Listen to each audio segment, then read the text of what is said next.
We'll call the meeting to order. All present and accounted for. And it is 6:01. We do have a few changes to the agenda. In addition to that, we have some time constraints. Just about every night at school there's something going on. Tonight we have a choir concert at 7 o'clock, and I know that some of our admins and some board members / parents want to make that. So we will stay on task as best we can. I think we should discuss the following changes. Truth and taxation hearing. I do not see anyone here that, well, I should ask, is there anyone here that likes to speak to the school truth and taxation issues? Did have a couple people stop in today, which was nice to talk to them one-on-one. So I would encourage anyone that did want to come in and talk about the truth and taxation portion, they're welcome to come and see me in my office as well. Okay. So we will cut out, or we will dismiss item 4. You can take that off your agenda. We will also delete number 5, scheduled presenters, the RTI presentation, and we'll pick that up at a subsequent meeting or two. And we will add onto number 4, leave of absence, transportation department employee. And we will also add, well, we can add that as number 5, lockdown procedure.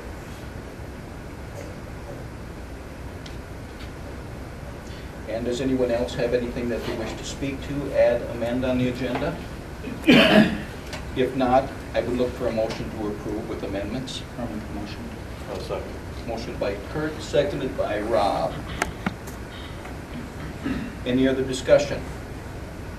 All in favor say aye. Aye. Opposed? That is carried. So, next item on the agenda is the leave of absence for the transportation. In the past, we've been fairly liberal, or I'm not sure what the right word is, but when people need extended leaves, we've granted them for a number of issues.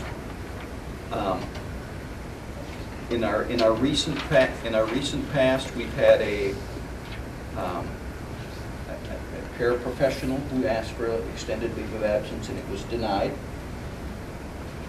And at present, our discussion has been on the transportation employee to also deny that, but we haven't taken any real action. It's only been discussion and the latitude given to the superintendent to okay or not okay. Now, I guess some of the issue might be with the term past practice. And when you look at that, past practice has always had merit in our school and other districts. If it's been done for many years, the expectation is it should continue or will continue. But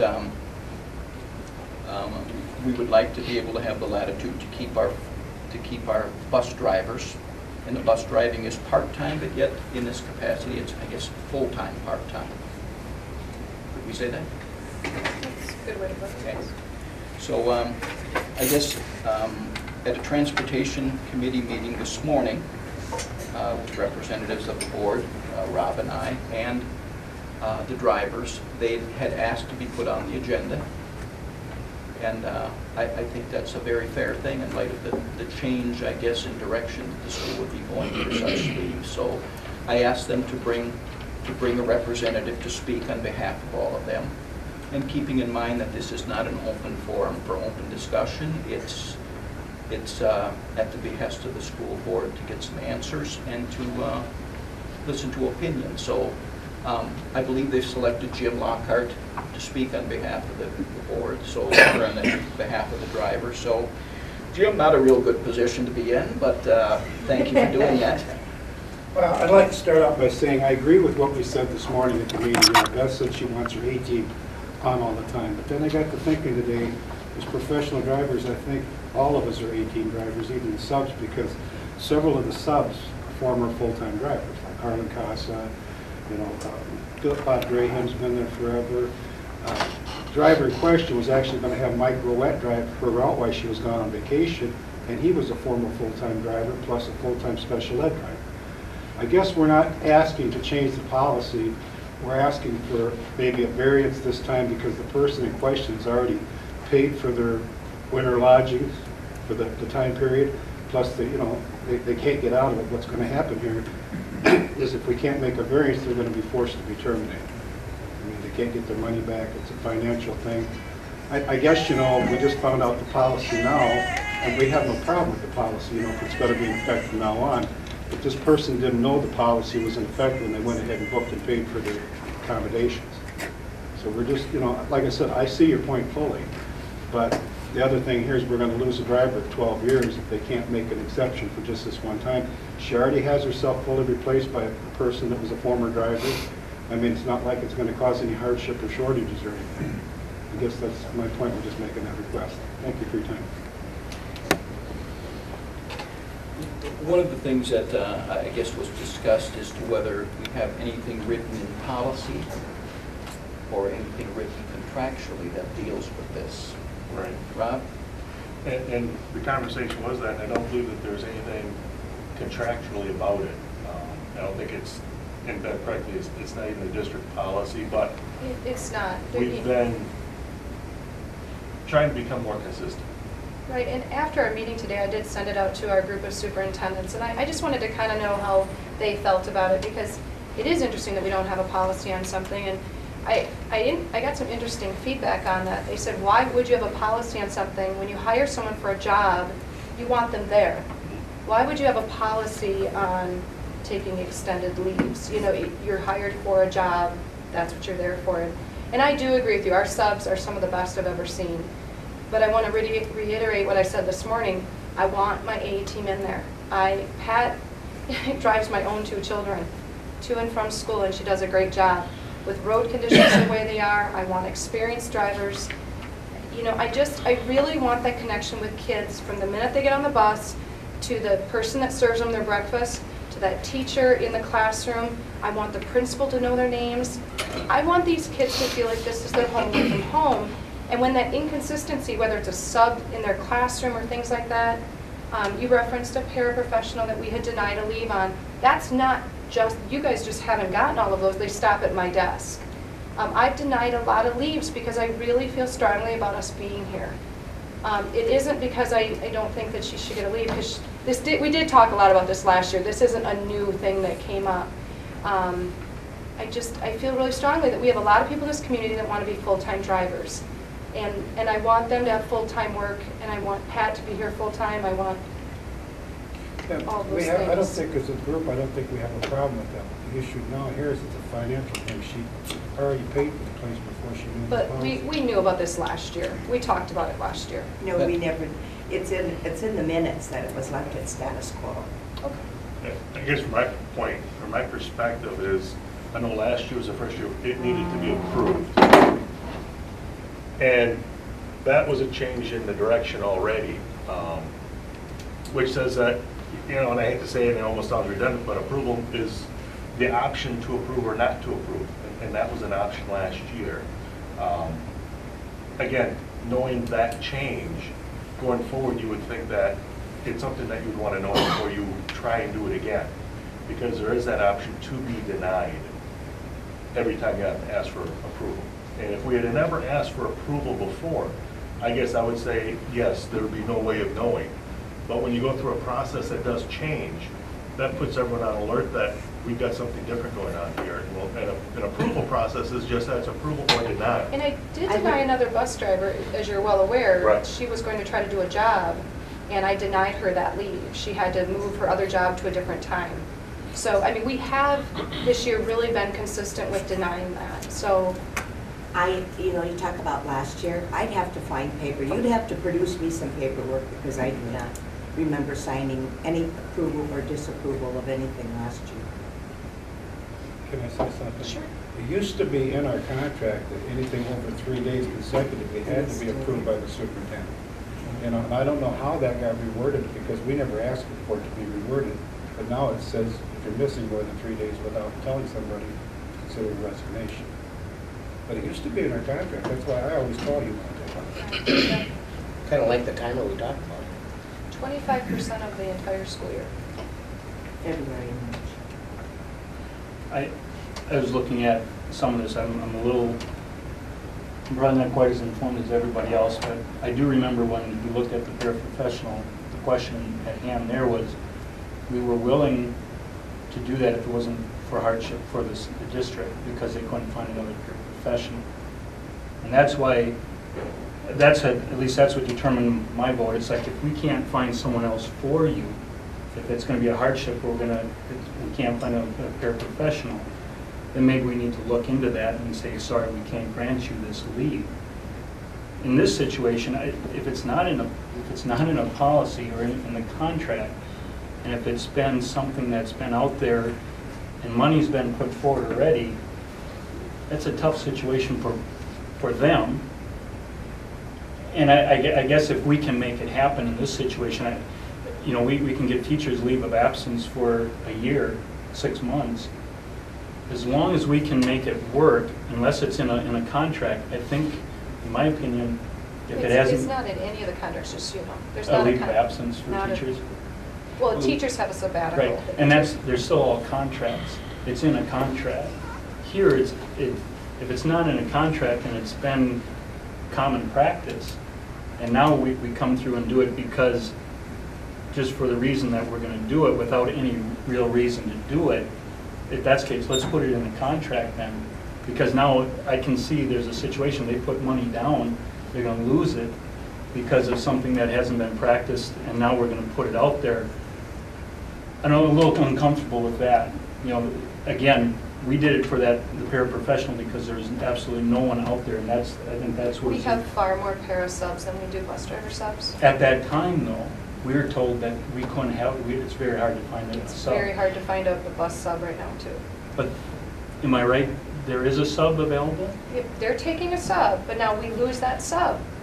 I We mean, lose the sub. that Mike Rudd is going to take her sub position, and now there'll be Mike Rudd won't sub for anything else. If you're looking to me, she's right, but Okay. Michael Red hasn't been driving at all anyway. This will be his first time. He's That gonna is lose 2 true. months of pay because of it too.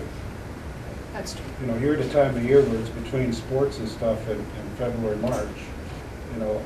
Basketball leaves at a later time than what the other football stuff does, to where we actually have an abundance of subs at that time. Two things that stick out in my mind. One is whenever we've done anything, it's always been the position of the person. And I guess my focus is the consistency there of we're looking at what are we doing as a district going forward today, last month, 2 months ago, and I know that we've had a few of these come to our table. We've denied all of them, really not knowing the person or the situation necessarily behind it that much. This one's kind of a luxury that there are two sides coming to the table, so we do get to put a person to a position and make a decision that way, where we've never done that before. We get a position and we make a determination on what we do with the position. And my concern is retro. So we've denied similar situations, and we didn't know the situation. What are they entitled to now? If we've got someone to rearrange the schedule, if we've had someone who wasn't under hardship for the district or was, where do we as a board look going forward? Are we consistent or are we wavering? And that's my perspective of the position and consistency.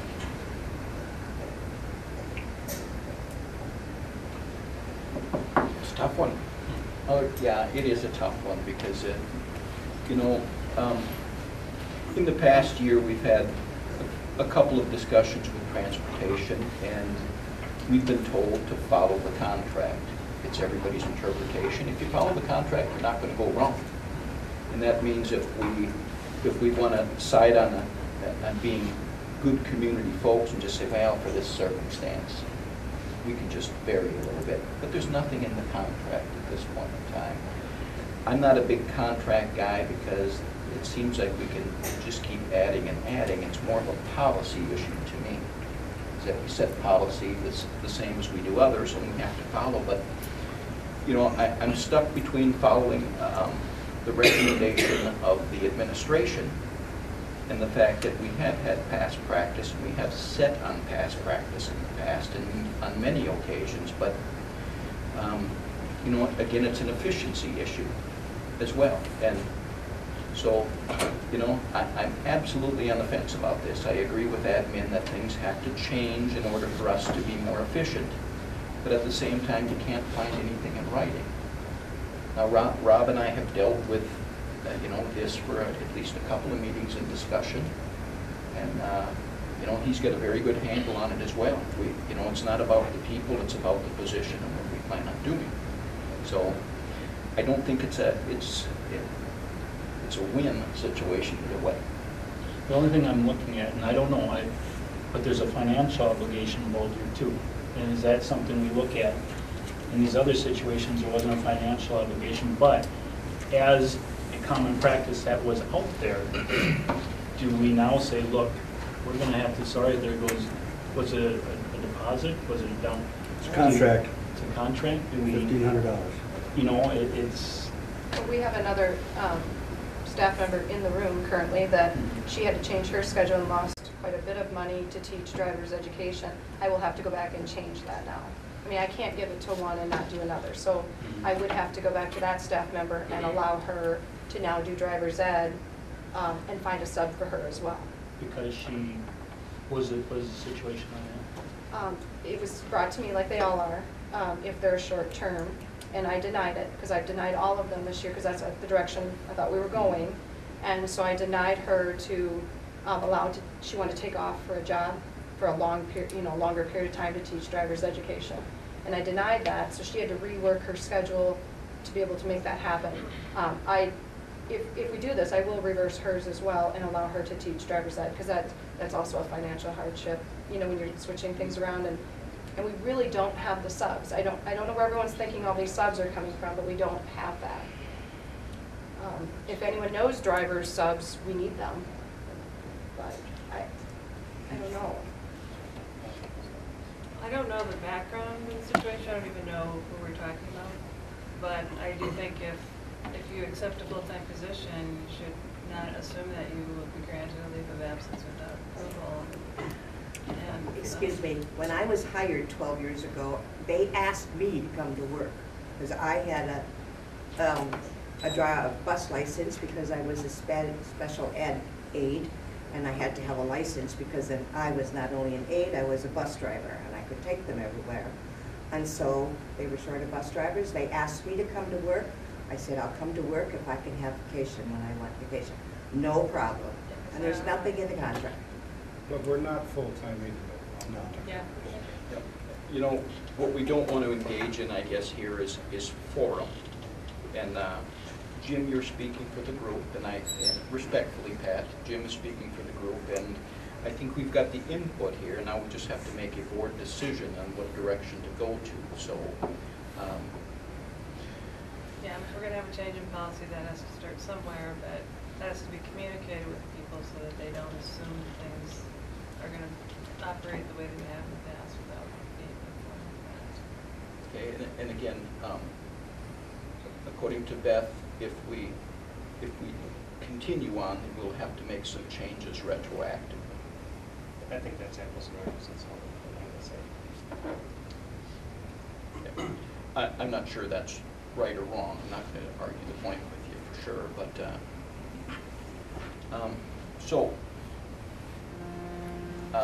understanding what we have on the table here and the discussion we had, I guess this would be a motion item, huh? Or since it isn't in policy or contract, we just leave it up to the superintendent to make the decision on this. I think you've already brought it to this level. My decision's already been made. I did deny the leave. I think at this point you would have to do a motion. I would. Since you brought it to this level. I think that would be fair to Pat. That way she knows where the board stands. Okay. I'll make the motion. And what type of motion are you making? I'll make the motion that we are consistent as a board with denying the long-term leave request in this case. There's a motion by Rob to deny the request. the leave of absence. Do I hear a second? Oh, go ahead, Brenda. Brenda? I second. Okay, seconded by Brenda. Other discussion? All in favor of the denial of the leave of absence, say aye. Aye. Opposed? Aye. You know, I'm going to, I didn't vote, my apologies. Do we have a 2-2? Yes. I think we have one sustaining, correct? I'm abstaining. Correct.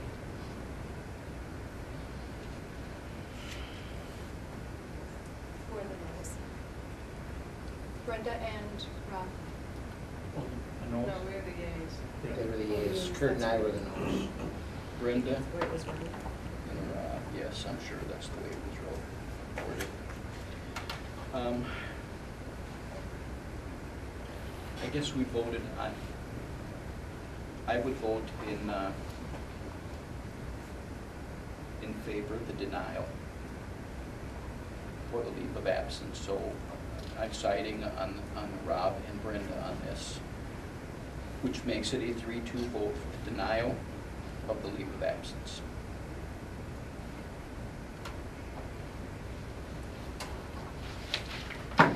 Okay?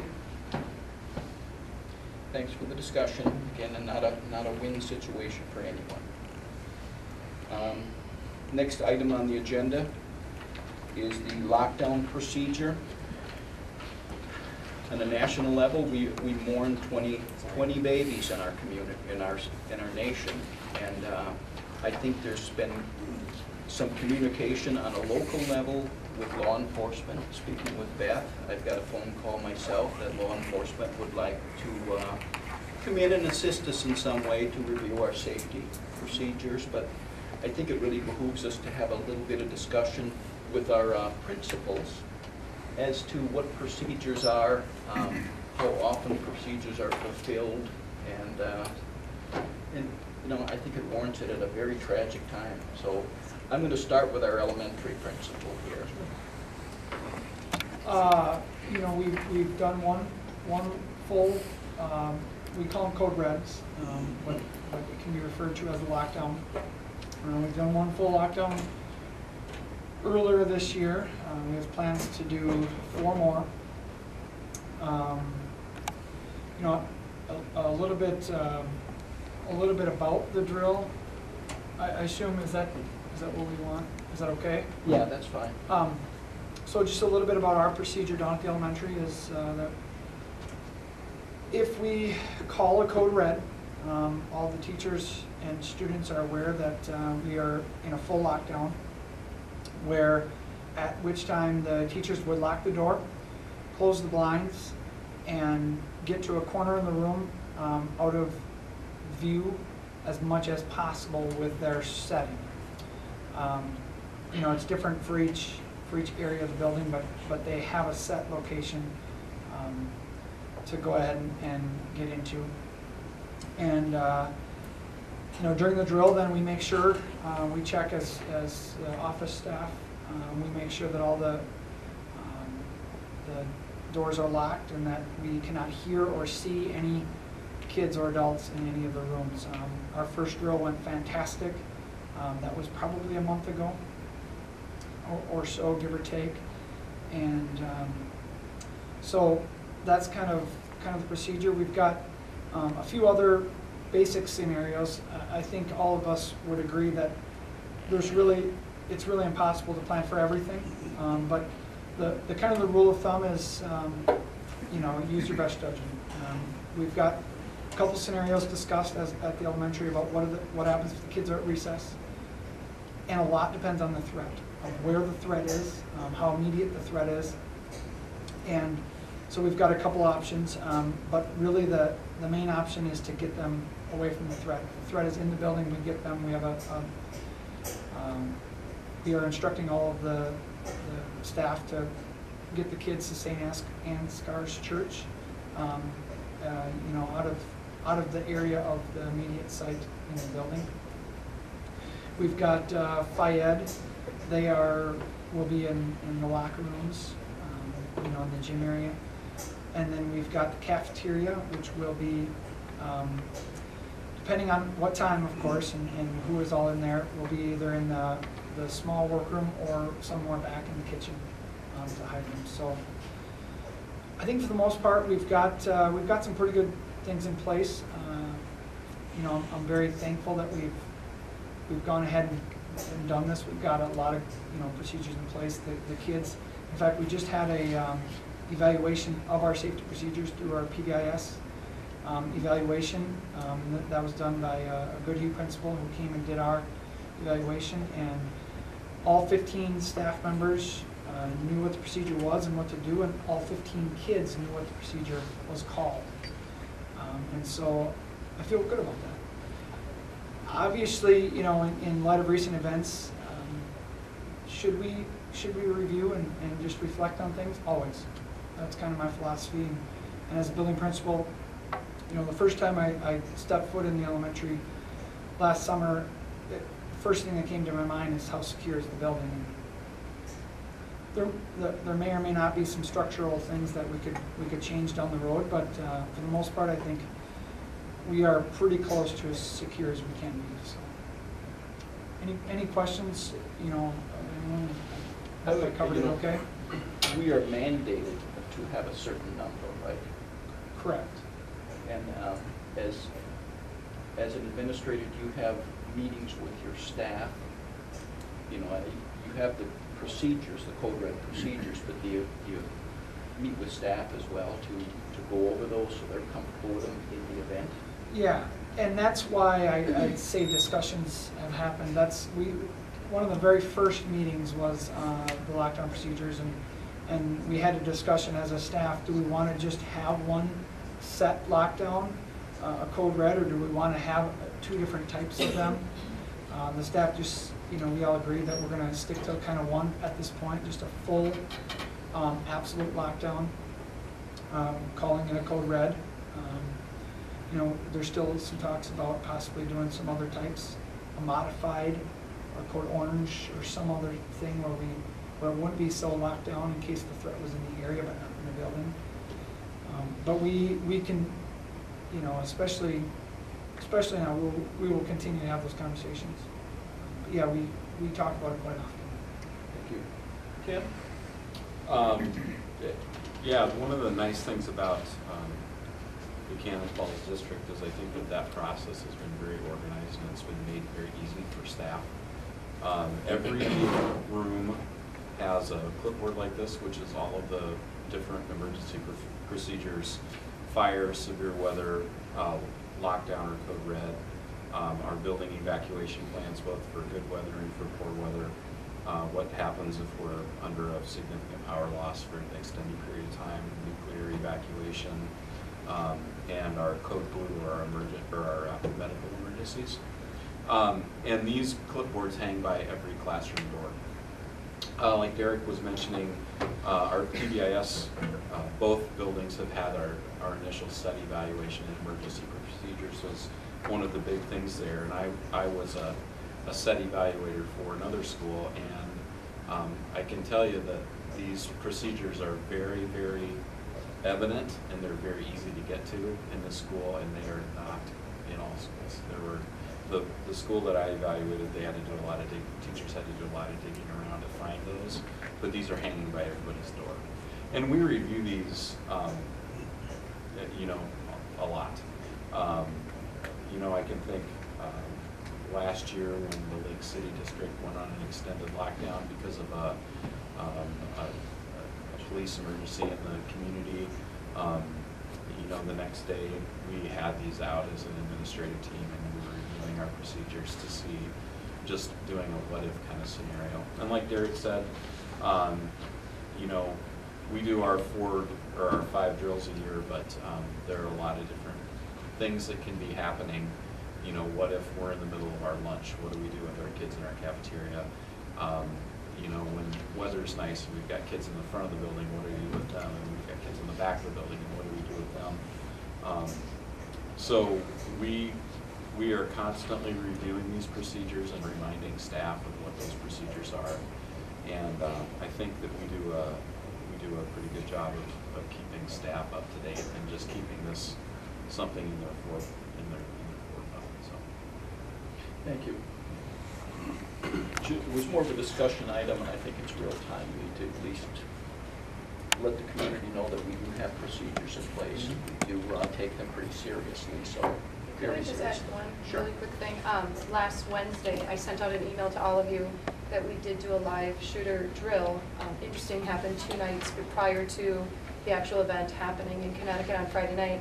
But I just want to say thank you to Chief McCormick, the Mayo Clinic, and the EMTs in town, because all 4 entities, adding the school in as well, we had a live shooter drill at the CCC. A lot of kids were involved, teachers came up and practiced. I was the administrator that was representative on that, and I got to say, we didn't get it right the first time. We worked on it the second time, and the third time we got it right, and no one left until it was done, and it was perfect. So I really think it is just not just the school, but the city cooperating with us. Today, I think you got a call as well from the mayor and things like that, where they're really trying to work with us and make sure that Mayo Clinic is well aware of the plans that the principals just talked about. You know, now we've got EMTs that are well aware of the plan that we're talking about. So there's no question when they come to our building, if anything was to happen, they know what the plan is. Because it's one thing for our staff to know what's going on, but when they arrive here, they have to know where our kids are in a lockdown. They have to know why the windows are shut or why are the windows open, those types of things. So last Wednesday was very insightful, and I'm very thankful for the city to step up like that. And then in addition to tomorrow night, I will be at the city council meeting and try to be requesting some funds so that we can get some sort of liaison. And again, it was planned well before the events of last Friday, but trying to get that support from the city as well. So. Thank you. Item 6, approval of the minutes from the November 26th. I trust everyone. I'll make a motion to You. approve. Yes. I'll second. Jerry beat you to the punch, Rob. Oh, I'm sorry. Motion by Pat, seconded by Jerry. Any other discussion? All in favor say aye. Aye. Opposed? That is carried. Finance report. Attachment C, first page there is your cash flow worksheet. A couple things to note, and if I talk more about the aid anticipation certificates, make that portion of the agenda, but no outstanding loans, and fortunately, as you read through the email, and we'll talk more about, we won't need to go out for the anticipation certificate borrowing this year. About $2.5 million in the checking account, then you'll see the balances as we go. The ideas numbers that are located in there are now the new projections after the state updated from 64.3% of this year's funding to the 82.5%. And that's the reason why the cash flow stays positive throughout the year, including when we make our debt service payments at the end of January, beginning of February. The question will be, and maybe a little bit of guidance from the board, but we'll be changing checking accounts. Currently we get about a 0.15% interest on our checking account. We will probably be in a position now to do at least a little investing. Possibly in the past we've done it just in the local banks, and maybe that's the way to stay to it, is call 4 banks and see if we can do a CD. But again, the interest return probably won't be very large, but at least we're hopefully in a position this year now we can do some investing instead of borrowing. So like I said, those are the new projections from the state. We can talk more about the anticipation stuff when we get to that point in the agenda. The next couple pages are going to be the summary of the last month reconciled. The first page is just the summary of November 2012 versus November 2011. A couple things to note. At this point, at the end of November last year, we were about $50,000 negative cash for the general fund. This year, we're about $664,000 ahead, about a $700,000 swing to the good in the general fund.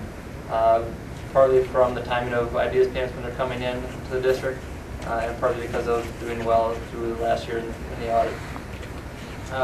Fund 2, about $14,000 behind at this point last year, but that's always a timing thing with when we receive funds from the state.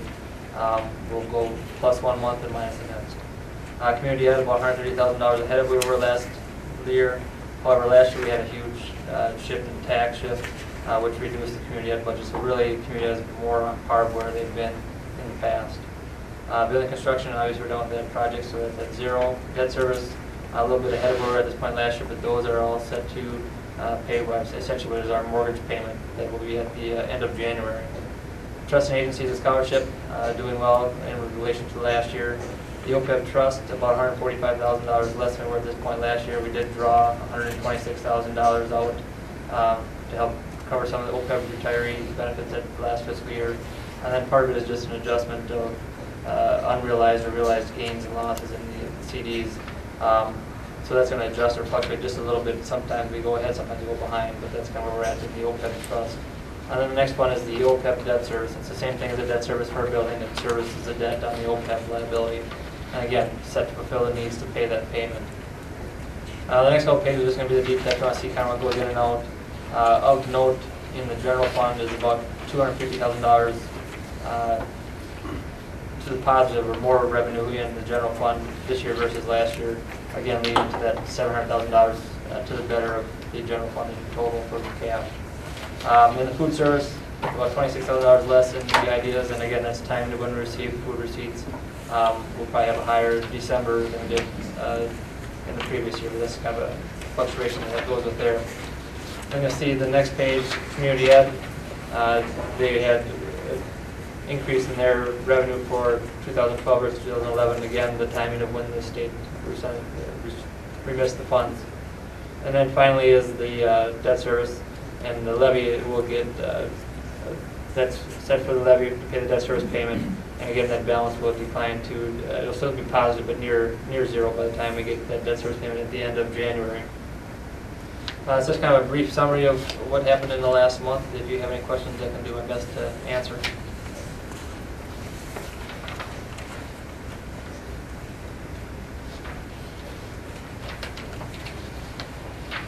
I'll make a motion to approve the finance report.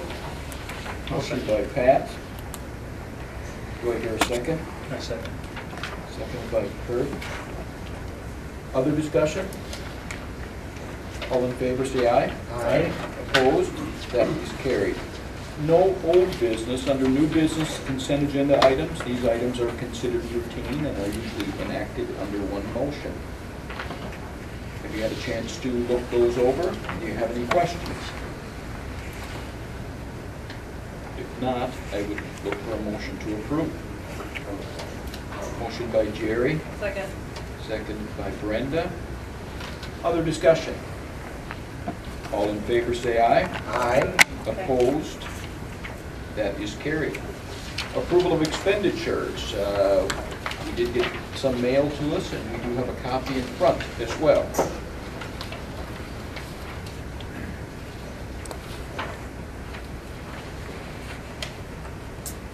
Any concerns or questions? I'll make a motion to approve the expenditures. I'll second. Motion by Pat, seconded by Rob. Other discussion? All in favor say aye. Aye. Opposed? Carried. Approval of the final levy certification, attachment H, is toward the back.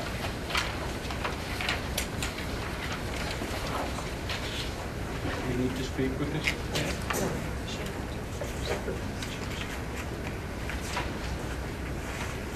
I'll make a motion to approve the final levy certification.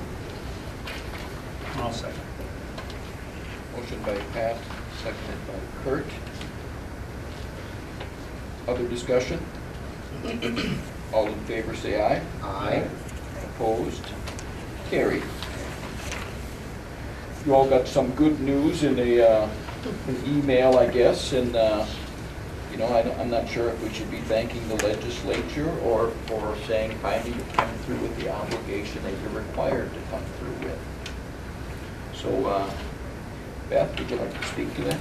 I can. Like the email stated, the state is going to give us, and I've got it in my superintendent's report, and I think Josh sent out an email while I was out as well, explaining it very well, but there will no longer be any need to borrow the $1.5 million because the state is going to give us our money on time.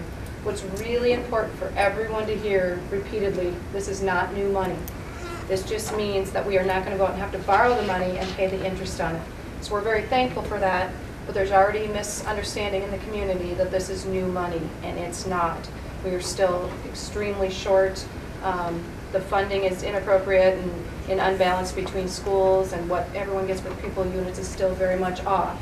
So the inequity is still there.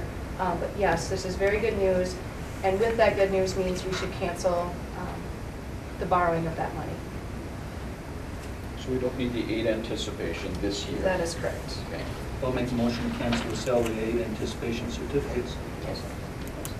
Motion by Kurt, seconded by Jerry. Any other discussion?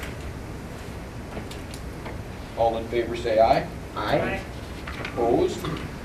That is carried. Approval of the Lorentz Mead Scholarship. Had a chance to review that, and again, the benevolence of our community. Thank you again. I'll make a motion to approve the scholarship. I'll second. Motion by Pat, seconded by Brenda. Our sincere thank you to Lorentz Meads for that. Any other discussion? All in favor say aye. Aye. Opposed? Carried. Reports. We're cooking right along. Board members, do you have anything of discussion that you'd like to open? We met before the curriculum committee, which went well again, but I think we're going to have a speaker show up sometime during that meeting, one of the reps for the curriculum committee, is that right?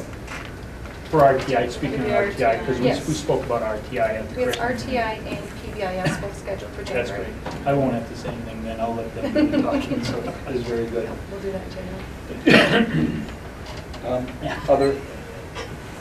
Other items, board member? Okay, committee reports, policy committee. Curriculum, we'll defer to Kurt's statements. Future pending facility committee. Have another meeting? Okay. The SOOPS report is attached. Beth, have any comments or? Not really, it's things we've talked about, just a big congratulations to our AP government. And then I did add one final note that isn't on your actual sheet, is make sure that you note the calendar on January 31st. You're invited out to Westito for Sherry Johnson's invite that you got. We have always won the contest for having the most board members there. I think it is probably one of the nicest programs for you to understand special education. It's hard to explain funding. It's hard to explain the different categories. It's very difficult to do that. I hope that all of you can make it. It's a very educational night to teach you about special education. Some of you that have been on the board for a while probably done your fair share of those evenings and maybe don't need to go. But if you feel like sometimes you still have questions on special education, I would encourage you to go.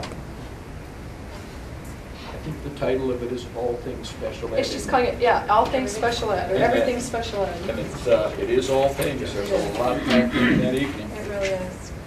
And I guess the only other thing I want to make sure I say publicly is thank you to Wendy and Lori. 6 cents on every meal may not sound like a lot, but that is a huge amount of work to get that. We have been doing some amazing things. When I went to my last HVL conference meeting with the other superintendents, very few are getting that.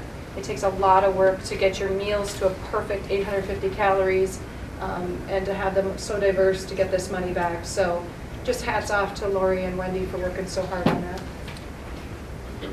Thank you. Head of Operations, Dave?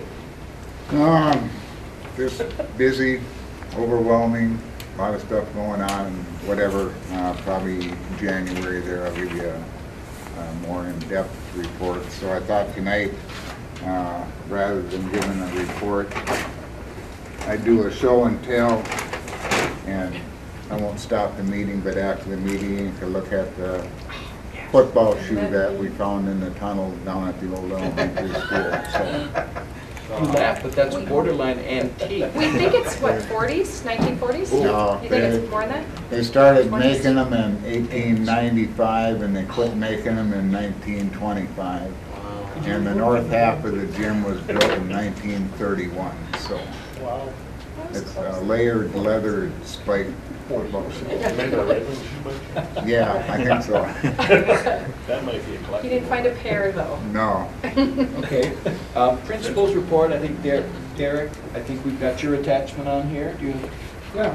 Is that true? Do you have anything to add to it, or would you like to comment on it? I would like to comment on it. There's an email I got with regards to the Lego robotics competition, and I would love to share it, if that's okay. Sure. It reads, Cannon Falls was the largest group at the Lego robotics competition in Rochester at the tournament, with 14 teams, 8 from the elementary and 6 from the middle school. All teams did an outstanding job, and the middle school groups came home with a couple of wins. In the long-term portion, the A team got second place, and the short-term portion, the M&Ms got third. It was so exciting to watch the kids cheer each other on in the short-term part. The coolest moment of the event, one of our teams lost due to a tiebreaker, which ended up being the lightest robot won. The team that beat us forfeited and gave us the chance to move on in the short-term round. All of the kids were so thankful from Cannon Falls, and then invited the other team to be part of ours, and we got a nice team picture with them all. That group followed us for 2 more rounds until we were beat up. Very amazing how well behaved and polite our children are, and how they noticed kids who were not, and told me they were glad no one from our school was acting that way. That, you know, I think that is a testament to not only these kids, the teachers, but also the parents in this community for doing such a fantastic job. And I really want to say thank you to all of the coaches for really doing a fantastic job in preparing these kids for this competition. I'm very impressed as a new principal to this district, and I think we should be proud. Thank you, Derek. Yeah. Jim? Beth kind of stole my thunder, but our We the People team won state again. Oh, So sorry. that's okay. It was on the student report too. Pretty But happy. I think that makes 2 out of the last 3 years that they won the state competition. The only addition I would say to that is I'm sure that they will be coming to ask for special permission to do some fundraising at some point, because Heather and Tony have already kind of come to me and said how much they're going to have to raise to go this year. So our high school and middle school staff has been working on a PBIS project to reduce tardiness in the building.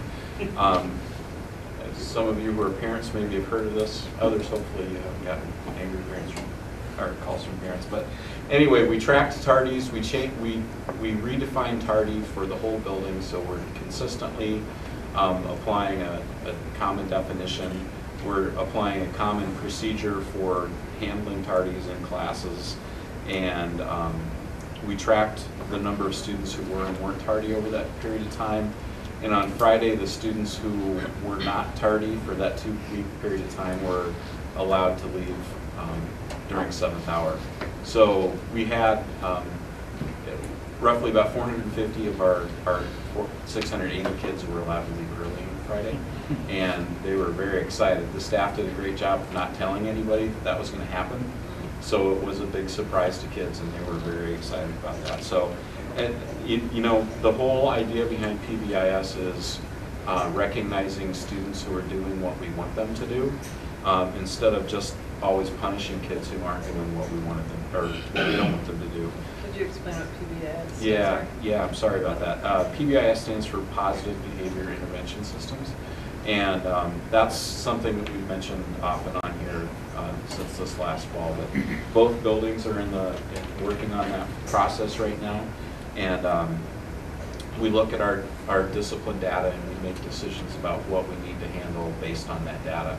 And at the high school, middle school, tardiness was the biggest issue. That's why we took on this tardy thing. So, but again, you know, we had several students who said, you know, it's nice.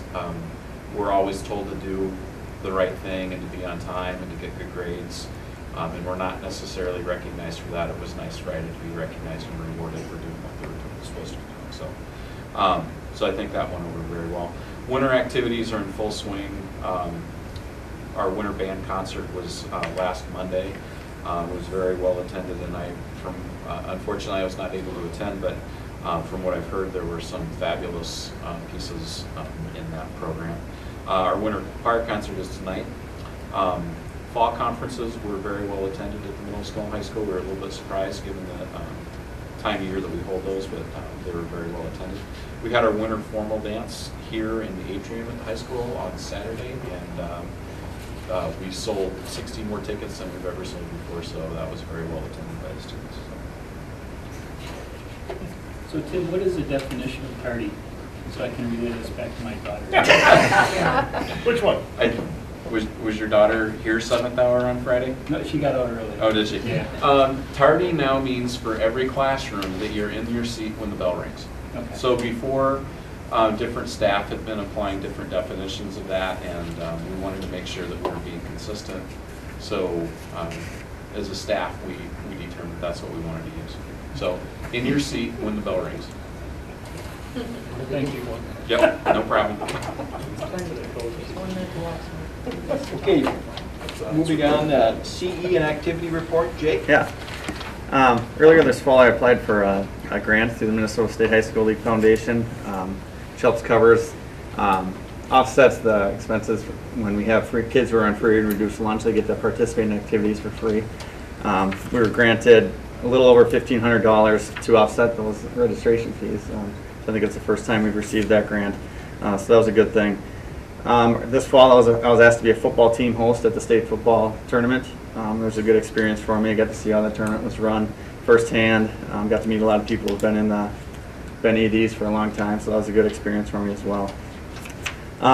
This March, and along with all the basketball tournaments and camps we're going to be hosting in the field, we'll also host the Special Olympics basketball tournament, regional tournament. That's on a Sunday in March. So we'll be looking for that. They'll be looking for volunteers to help work at that. And as far as community ed, our Cannon Kids numbers have just been through the roof. Our staff's done such a good job. Our classrooms are overflowing. Just last week we added a second after-school classroom, or a third after-school classroom, I should say. And the staff's just done a great job adapting down there, and sometimes they're understaffed, but they just step up and they've done a great job. And I haven't even heard a complaint from them, so just very happy with Cannon Kids. Their numbers are very, very high, so that's all I have. Okay. Thank you, Jake. You know students, but did you say you had a report? Yeah, it's sitting on my desk. Okay. We'll double up next time, I guess, won't we? Upcoming meetings, we have a January 14th. That's that will be our organizational meeting. Please refer to this handout that Lori gave us about the committees that you're on. Just review them. And also we'll be electing officers at that point in time. So that is the one and only item we have, but we might put that RTI on there. Is that... I'd like to see that. Yeah. Presented. Okay.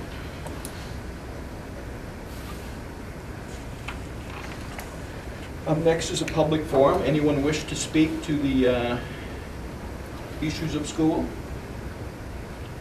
Our public is brief. They're all down at the concert. So other than that, I just want to wish you all a Merry Christmas. I'd like to wish Jerry a happy birthday today. We sing. I can't, maybe you can. I can't carry a tune. It's one thing I have to worry about in this group. Other than that, I would look for a motion to adjourn. I'll make one. Motion by Rob, seconded by Kurt. Merry Christmas, everyone. This meeting is adjourned. We could have voted.